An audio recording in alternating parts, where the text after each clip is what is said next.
Share बाजारामध्ये दोन प्रकारचे अनालिसिस असतात.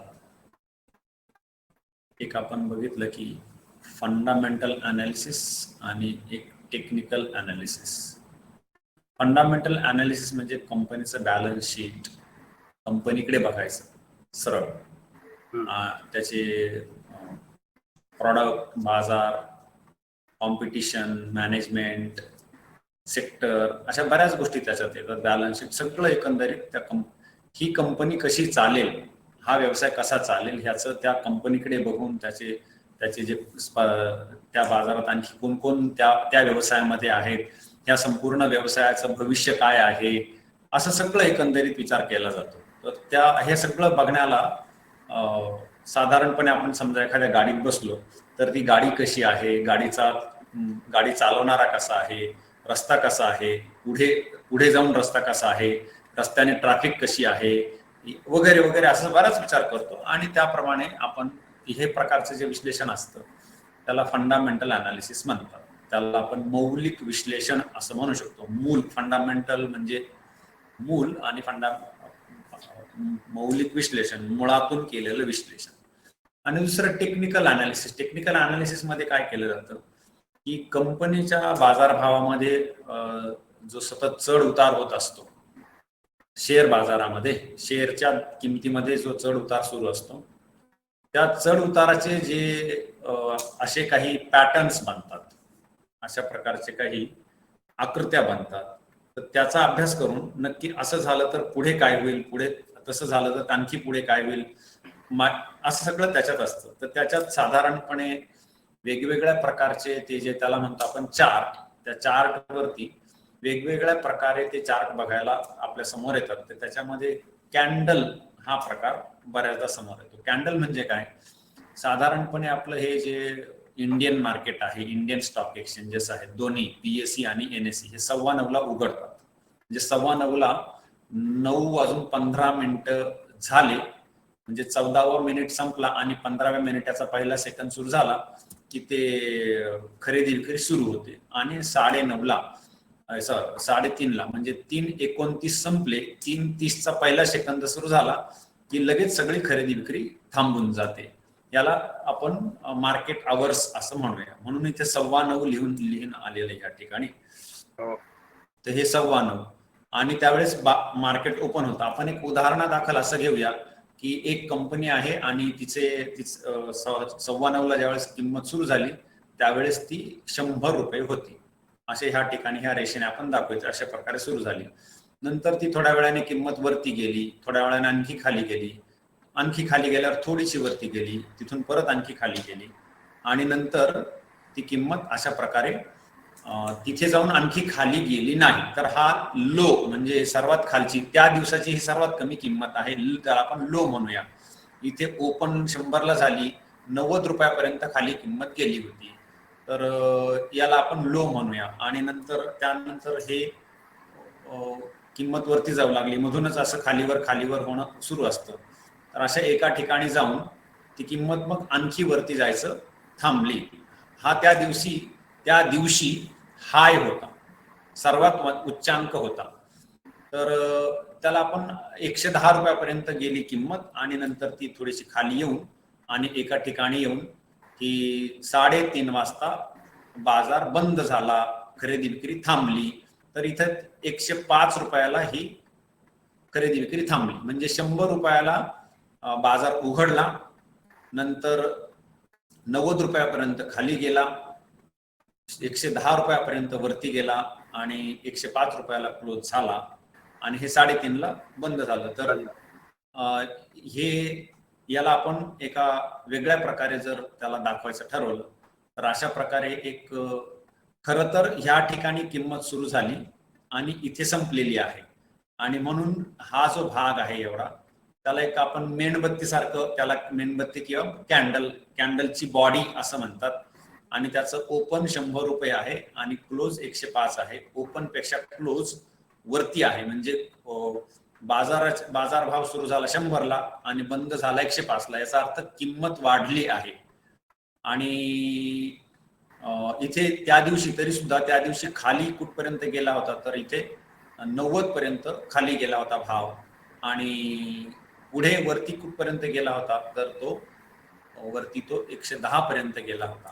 तर आता हे जे बाजारातलं ओपन होणं, इथे ओपन झाली किंमत 100ला आणि 105 ला बंद झाली, तर एवढा जो भाग आहे त्याला असा मोठ्या आकाराने कॅन्डलचा मोठा आकार दाखवतात. आणि ह्या 100 पासून 90 पर्यंत गेल्यास ती खाली अशी छोटीशी रेषा म्हणजे मेणबत्तीची वात असते, त्या मेणबत्तीच्या वातीला विक असं म्हटलं तर WICK विक म्हणतात. तर ही खाली एक वातीचा असा भाग आणि वरती असा एक विक, अशा प्रकारे ते दाखवलं जातं. याचा अर्थ असा आहे की आणि याचा जो रंग आहे हा कोणताही असू शकतो, पांढरा, काळा, ग्रीन, रेड, बऱ्याचदा ग्रीन रेड ठेवतात. तर हा याचा रंग ग्रीन असेल तर मग याचा अर्थ साधारणतः रंगावरून समजायचं की ही कॅन्डल अशा रंगाची असेल तर ह्या दिवशी 100 रुपयापासून 105 रुपयापर्यंत किंमत वाढली. आणि अशी जी कॅन्डल असते त्या कॅन्डलला बुलिश कॅन्डल असं म्हणतात. जिथे ओपन कमी आहे आणि क्लोज जास्त किंमत आहे त्या कॅन्डलला बुलिश कॅन्डल. हे बुलिश कॅन्डल, बुलिश काय असतं, आता हे कुठून का आलंय ह्याचा इतिहास वेगळी गोष्ट आहे. परंतु जसं एखादा सांड असतो ना, तो सैरा वायरा खूप जोरात धावत पळत सुटतो, तर तो तसं तर शेअर बाजाराच्या किमती वाढू लागल्या की तो सांडासारखं सुटायला लागल्यात, म्हणून त्याला असं ते बुल असं म्हणतात. आणि आपलं ते अस्वल असतं ना, अस्वल ते खाली तोंड घालून असं चालत चालत चालत असतं ते. म्हणून जर किमती पडू लागल्या ते अस्वलासारखं, त्याला बियर असं म्हणतात. म्हणजे बाजारभाव वरती चढू लागले की बुल, आणि ती जी भावना आहे वरती जाण्याची त्याला बुलिश असं म्हणतात. आणि खाली जायला लागल्या की बियर आहे असं म्हणतात. आणि ती जी खाली जाण्याची भावना आहे, लोक ज्या कारणाने बाजारभावात उतार करत चाललेले आहेत, खाली खाली चाललेले आहेत, विकून पळत आहेत, त्याला मग ती जी भावना आहे त्या लोकांच्या मनात त्याला बियरिश भावना म्हटलं जाईल. तर ही जी कॅन्डल आहे ही बुलिश कॅन्डल आहे. म्हणजे की ओपनिंगला कमी किंमत होती आणि क्लोजिंगला जास्त आहे, आणि म्हणून ही बुलिश कॅन्डल आहे. याच्या उलट झालं तर ती बियरिश कॅन्डल असेल. याच्यामध्ये आणखी 1-2 गोष्टी ध्यानात ठेवण्यासारख्या, की आपल्याला ज्यावेळेस चार्ट बघायचा आहे त्यावेळेस काही गोष्टींकडे लक्ष द्यावं लागतं. ते म्हणजे तिथे ह्या भाषेमध्ये किमती लिहून येतात. OHLC असं लिहून येतं. तर तिथे O म्हणजे ओपन, H म्हणजे 100 हाय, L म्हणजे लो आणि C म्हणजे क्लोज, असा त्याचा अर्थ आहे. OHLC ह्या क्रमानेच येतात. OHLC ह्याच क्रमाने त्या चार्ट वरती किमती लिहून येतात, आणि म्हणून हे थोडस ध्यानात ठेवायला हवं. तसेच ही जी कॅन्डल आहे ही 1 दिवसाची आहे, म्हणजे 9:15 ते 3:30 1 दिवसाची आहे. परंतु आपल्याला चार्टवरती अशी पण सोय असते की आपण 1 मिनिटाची, काही सेकंदांची, 3 मिनिटाची, 5 मिनिटाची, 10 मिनिटांची, 15 मिनिटाची, अर्ध्या तासाची, 1 तासाची, 4 तासाची, एका दिवसाची, आठवड्याची, महिन्याची कॅन्डल बघू शकतो. समजा हे आता जसं इथे 100 हे 9:15 ला सुरू झाली आणि 3:30 ला बंद झालेली आहे, परंतु आपण 9:15 ला सुरू झाली आणि 9:30 ला बंद केलं तर ही 15 मिनिटाचीच एक कॅन्डल होईल. तर ही 15 मिनिटाची कॅन्डल आहे की दिवसाची कॅन्डल आहे, त्याला म्हणतात टाइम फ्रेम. कोणत्या टाइम फ्रेम मध्ये तुम्ही कॅन्डल बघत असतात, टाइम फ्रेम. मग ती अवरली, डेली, वीकली, मंथली असे शब्द वापरतात. तासाची, दिवसाची, आठवड्याची, महिन्याची, मिनिटाची वगैरे वगैरे असे ते पुढे. परंतु तिथं हा शब्द वापरला जातो टाइम फ्रेम. तुम्ही कोणत्या टाइम फ्रेम मध्ये कॅन्डल बघत आहात, तुमची कॅन्डल किती मिनिटाची किंवा किती तासाची किंवा दिवसाची आहे, तर हे झालं टाइम फ्रेम. तर ह्याच्यामध्ये हे टाइम फ्रेम आणि OHLC ह्या गोष्टी थोड्याशा ध्यानात ठेवाव्या लागल्या. याला कॅन्डलची बॉडी म्हणतात. हे दोऱ्यासारखं आहे खाली वर गेलेलं, याला कॅन्डलची विक असं म्हणतात. आणि ही बुलिश कॅन्डल आहे, कारण भाव कमी सुरू झाले, खाली सुरू झाले आणि वरती बंद झाले. पुढची आपण एक बियरिश कॅन्डल बघूया. तिथेही 9:15 ला बाजार सुरू झाला आणि तो हळूहळू वरती जाऊ लागला, नंतर खाली गेला, थोडासा आणखी वरती गेला, आणि तो त्या दिवसाचा त्याने हाय केला, 110 पर्यंत त्याने हाय केला. नंतर तो खाली जाऊन आणि त्याने लो बनवला, 90चा त्याने लो बनवला, आणि नंतर जाऊन 3:15 ला तो बंद झाला. तर इथं काय दिसून येतं आपल्याला, 100 रुपयाला त्याची किंमत, ओपनिंगची किंमत होती आणि क्लोजिंगला 95 रुपये, म्हणजे ओपनिंग पेक्षा क्लोजिंग ही प्राइस कमी झालेली आहे. त्यावेळेस इथे असं दाखवलं की ओपनिंग 100 होती, क्लोजिंग 95 होती, आणि ही जी कॅन्डल आहे इथे ती लाल रंगाने दाखवली तरी कॅन्डलची बॉडी लाल रंगाची आहे. तर ह्या अशा कॅन्डलला बियरिश कॅन्डल म्हणतात. बियर म्हणजे अस्वल आणि बियरिश कॅन्डल म्हणजे मंदी, म्हणजे बाजार कमी झालेले आहेत. तेजी किंवा मंदी असे शब्द वापरले जाऊ शकतात. बुलिश म्हणजे तेजी आहे, बियरिश म्हणजे मंदी आहे असं थोडक्यात. त्या एका दिवसासाठी किंवा तेवढ्या वेळेसाठी. तर ह्याप्रमाणे ह्याला त्याचे ते वीक सुद्धा आपल्याला तिथे आहेत. अशा प्रकारे हे वीक दिसून येतील आणि ही कॅन्डल अशा प्रकारे इथे बनते. तर ही झाली बियरिश कॅन्डल. आणि याच्या पुन्हा टाइम फ्रेम जी आहे डेली आहे, परंतु 1 मिनिटाची पण असू शकते. आणि हा असा सगळा थोडासा प्रकार आहे. हे आपलं ही जी चर्चा झाली ही कॅन्डल विषयीची चर्चा झाली. आता आपल्याला ह्या ज्या कॅन्डल्स आहेत ह्या बाजारात कुठे दिसतात, तर इथे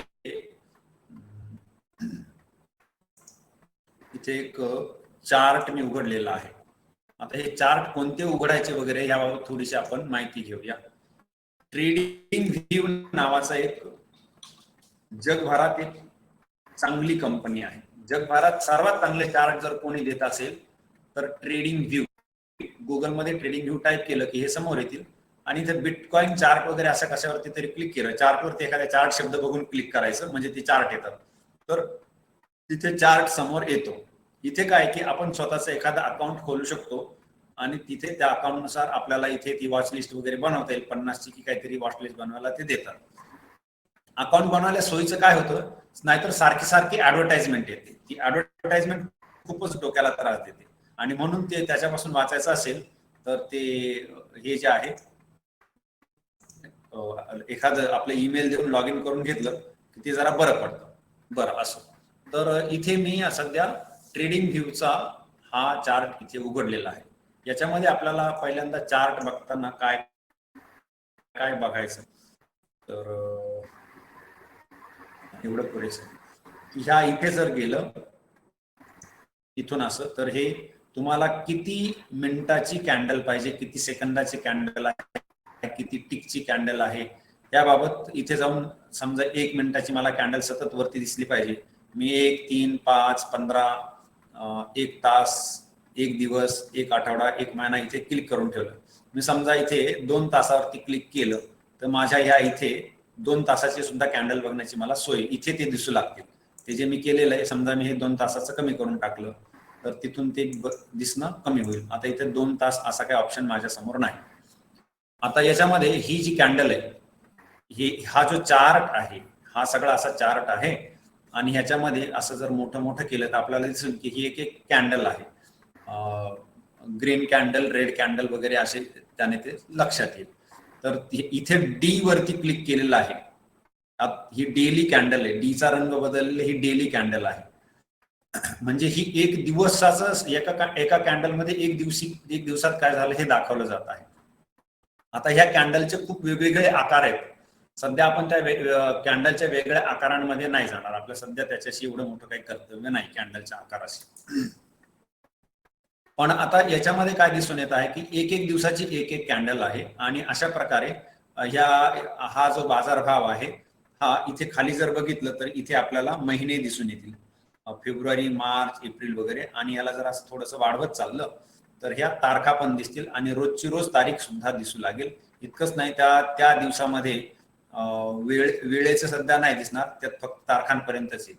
परंतु आपण जर 15 मिनिटावरती क्लिक केलं तर काय होईल की एका दिवसातले सगळे जे 15-15 मिनिटाचे विभाग आहेत ते आपल्या समोर येतील. म्हणजे इथे जसं ही 22 तारखेला म्हणजे आज इथे ही कॅन्डल अशा प्रकारे सुरू झाली. याच्यामध्ये प्रत्येक 15 मिनिटाची एक एक कॅन्डल होत होत असं सगळं बाजारभाव खालीवर होत इथे येऊन थांबला. तर हे एका दिवसातले एवढ्या कॅन्डल्स छोट्या छोट्या आपल्याला दिसून येतात. आणि मी जर डेली वरती क्लिक केलं तर तीच कॅन्डल आपल्याला फक्त अशी दिसून येते.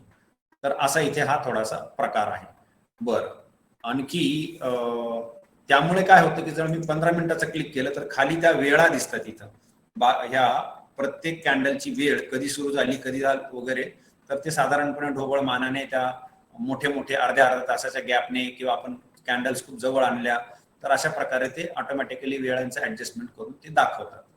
आता हे चार्ट वापरताना काय असतं की असं जर आम्ही चार्टवरती माऊस रोल केला की असा चार्ट वाढतो कमी होतो, म्हणजे जास्त कॅन्डल्स दिसतात समोर किंवा काही कमी कॅन्डल मोठ्या आकारात दिसतात, असं करून ठेवलं. परंतु मला पूर्वीची जशी स्थिती आहे, मूळ स्थिती पाहिजे, तर असं पाहिजे असेल तर इथे क्लिक केलं तरी होतं, की रिसेट केलं की होतं, किंवा इथं हे जे टाइम आहे खाली याच्यावरती डबल क्लिक केलं तरी होतं.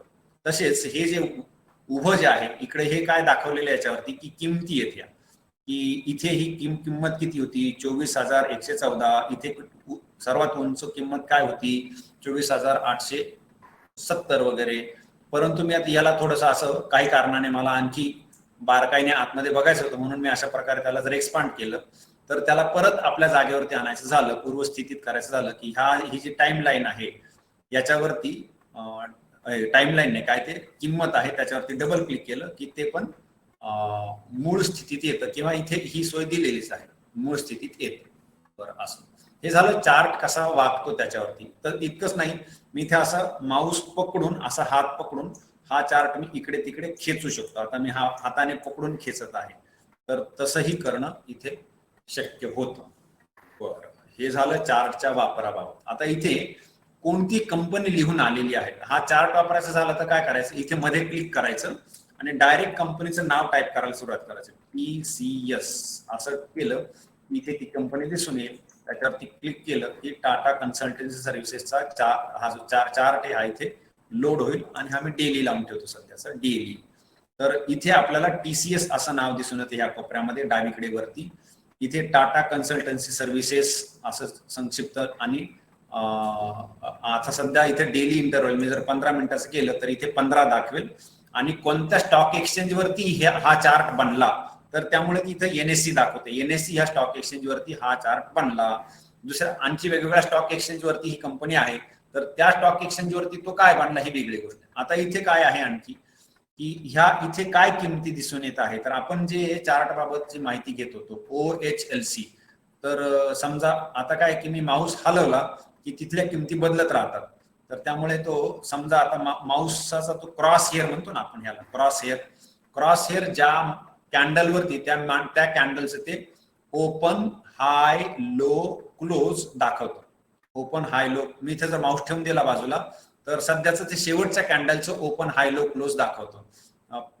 4,560 रुपयाला ओपन झाला, 4,560.95 हाय झाला, 4,497.2 लो झाला आजचा, आणि 4,502 हा क्लोज झाला.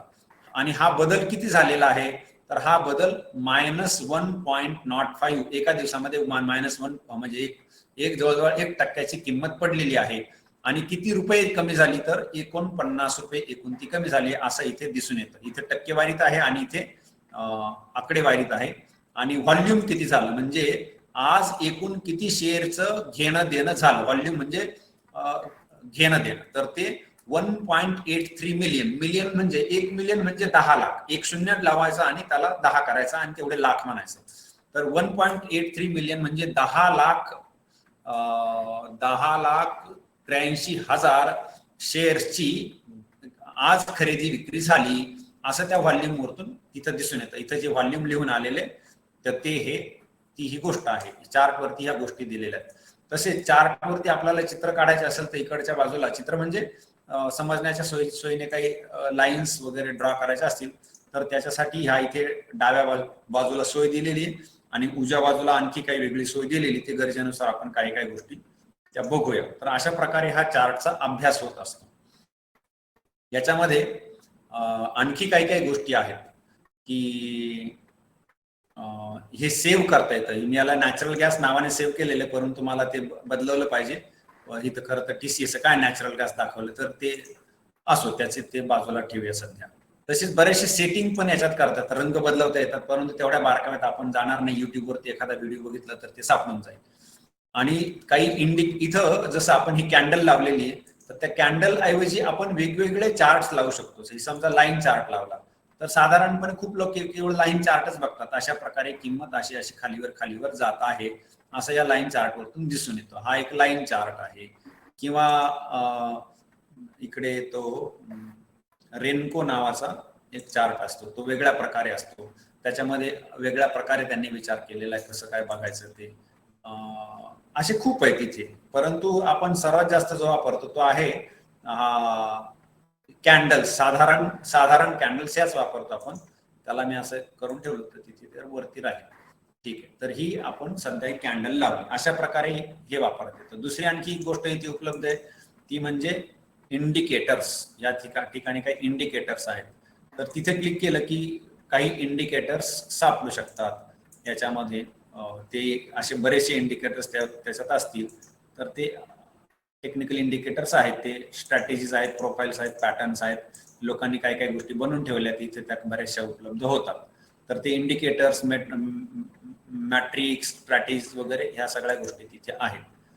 आणखी आहे इथे, जसं मला समजा असं विचार करायचा आहे की सध्या बाजारभाव या जुन्या एका तारखेला या 8 तारखेपासून किंवा ह्या काय बरं एप्रिल पासून काय झालं, तर ते मला पुढचं हाईड करायचंय आणि हळूहळू विचार करत जायचं. तर मी काय करू शकतो, या इथं बार रिप्ले नावाचा प्रकार आहे आणि मी त्या एप्रिल वरती क्लिक केलं की त्याच्यानंतरचे जे चार्ट आहेत ते त्याच्यानंतरचे जेवढे हे ते हाईड होतं आणि नंतर मी त्याला रन करू शकतो. असे इथे प्ले असं केलं की ते आता ते प्ले व्हायला सुरुवात होतं. त्याच्या पुढची कॅन्डल अशी, त्याच्या पुढची कॅन्डल अशी, ते हळूहळू असं.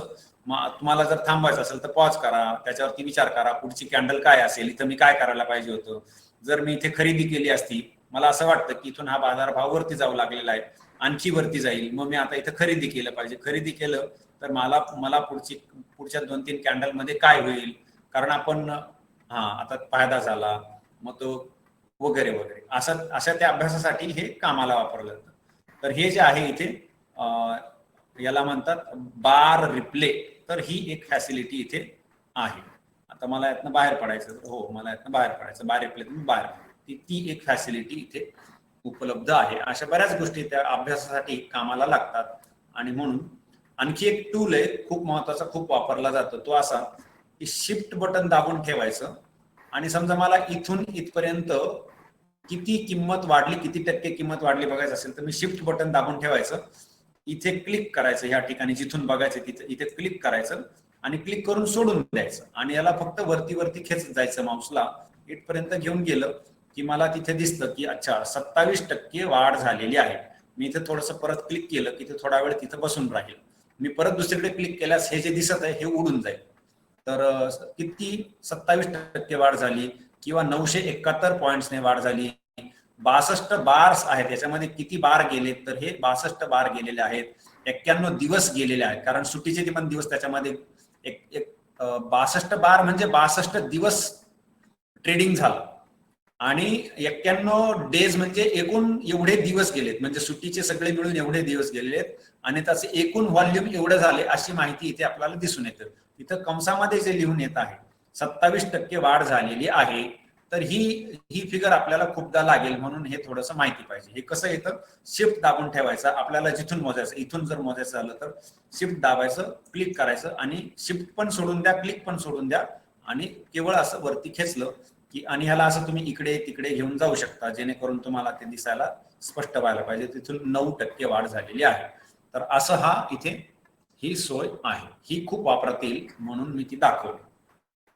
बरं, तर हे चार्ट बाबत बऱ्याचशा गोष्टी आपण इथं पाहिल्या की चार्ट बाबत काय गोष्टी आहेत, चार्ट कसा बघायचा.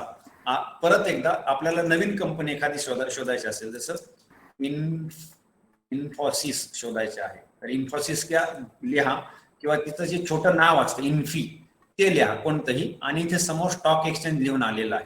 तर एनएससी स्टॉक एक्सचेंज ठीक आहे, इन्फी एनएससी तर घेतलं. तर आता मी इन्फोसिसचा चार्ट बघत आहे. इन्फोसिसची किंमत इथून इथपर्यंत किती वाढली, तर ही 36% वाढली असं आपल्याला दिसून येतं. तर अशा प्रकारे हे टूल्स कामाला लागत असतात. तर एकूण मला वाटतं पुरेशी माहिती सध्या आपण घेतलेली आहे. नवीन कंपनी आणायची झाली तर इथं मध्ये कुठे क्लिक करायचं आणि डायरेक्ट कंपनीचं नाव टाईप करायला सुरुवात करायचं. नाहीतर असंही करू शकता, या इथे जाऊन क्लिक करायचं आणि मग तीच गोष्ट समोर येते. परंतु तिथं जाऊन क्लिक नाही केलं, डायरेक्ट टायपिंग करायला सुरुवात केली, फक्त मध्ये क्लिक करायचं एकदा आणि डायरेक्ट टायपिंग सुरू केलं तरी होऊ शकतं. टाटा मोटर्स, तर ते दिसू लागतं टाटा मोटर्स. तर अशा प्रकारे ह्याचा वापर होत असतो. याच्यातल्या बऱ्याचशा गोष्टी सध्या आपण बघितल्या.